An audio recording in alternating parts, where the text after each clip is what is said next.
This is the first time it has ever been staged. This is the first time it has ever been done in front of a large audience, such as you very savvy, wonderful people, and we're delighted to share it with you. I've been hoping to work it out to be seen here in our Developmental Reading Series for a long time, and it's finally worked out.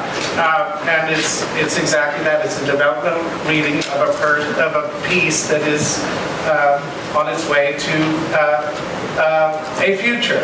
We're delighted to share it with you. Here is Call My Publicist. His life was a little boy who didn't fit in. His parents took him to the circus, but he was bored. All those smelly animals, what's the point? But then on a trip to New York, his father took him to see the brand new movie version of The King and I at the Roxy Theater. The little boy begged to see it a second time, and they did. Later that summer, the little boy's parents took him to see a very different King and I.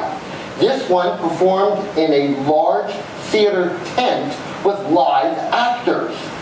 The little boy loved the fact that at the end of the show, after the king died, His Majesty came back to life, acknowledged the audience's applause, and bowed to the audience.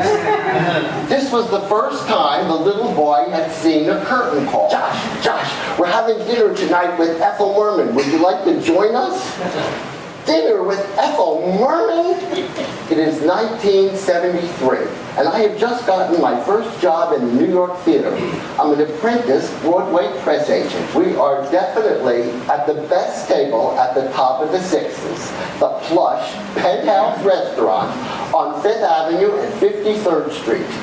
People around us are aware of the celebrity in their midst. At our table, conversation is a bit strained. You see, Ethel Merman talks to her granddaughter like she's being interviewed by 60 Minutes. These days, everyone has press agents. The Kardashians have press agents. Every major sports figure has a press agent. Even Pope Francis has a press agent. But he is given a very fanciful title. President of the Pontifical Council for Social Communications. But call it what you will, he is still a press agent. After getting my master's degree in theater, I come to New York and get on-the-job training in public relations at Broadway University. Now, Broadway University is not a real place, but is how I have come to think of my education on the Great White Way. I take a course in the fine art of being interviewed, taught by a practitioner without equal, Professor Carol Channing.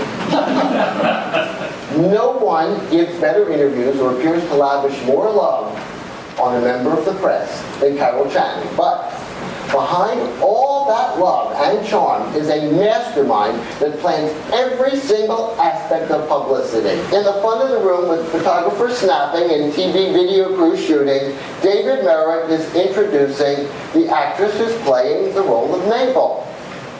Unfortunately, the day before rehearsals, David Merritt fires the actress who's playing Mabel. We'll call her Mabel number 1, and hires Mabel number 2, without informing his press team. So as David Merritt introduces Mabel number 2, I am beautifully handing out press releases on which the name of Mabel number 1 appears.